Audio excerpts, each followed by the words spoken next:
qui sa place poste premier ministre beneen bi aussi mooy que nu mu tuddati même le dialogue national Ibrahima boo ko seetloo bu baax quelque part Sonko n'était pas très favorable. ci dialogue bi. Il disait qu'il y a pas de problème amul lu ñu fiy dialogue yi. oui c'est vrai que wax na loolu aussi. il n'était pas favorable sawaru ci woon dara et le président a dit damay respecter calendrier républicain ñu def dialogue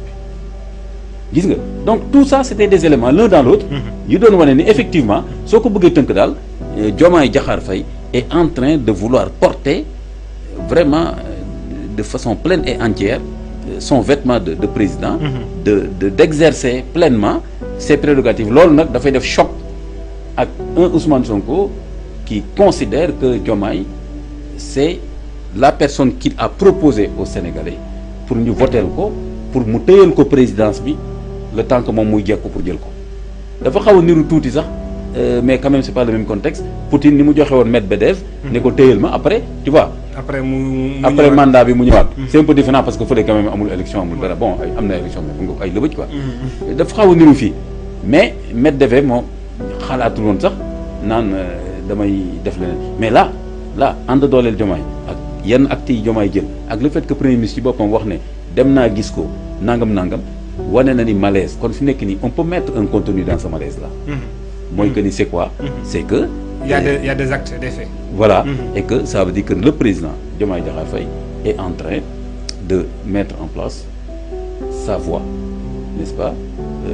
pour aller aux élections présidentielles 2029 et c'est ça que équation boobu la Ousmane Sonko di jéem a résoudre est-ce qu'il va parvenir à le résoudre sortie bi mu mujjee def c'est une première salve bu mu def pour xool comment les gens vont réagir au sein de qui sa place poste premier ministre beneen bi aussi mooy que nu mu tuddati même le dialogue national Ibrahima boo ko seetloo bu baax quelque part Sonko n'était pas très favorable ci dialogue bi. il disait qu'il y a pas de problème amul lu ñu fiy dialogue yi. oui c'est vrai que wax na loolu aussi. il n'était pas favorable sawaru ci woon dara et le président a dit damay respecter calendrier républicain ñu def dialogue bi gis nga donc tout ça c'était des éléments l'un dans l'autre yu doon wane ni effectivement soo ko bëggee tënk daal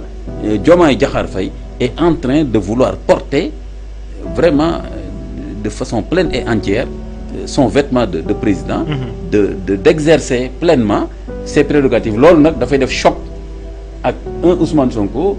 qui considère que Diomaye c'est la personne qu'il a proposé aux Sénégalais pour ñu voteel ko pour mu téyal ko présidence bi le temps que moom muy jekku pour jël ko dafa xaw a niru tuuti sax mais quand même c'est pas le même contexte Poutine ni mu joxe woon Medvedev ne ko téyal ma après tu vois après mandat bi mu ñëwaat c'est un peu différent parce que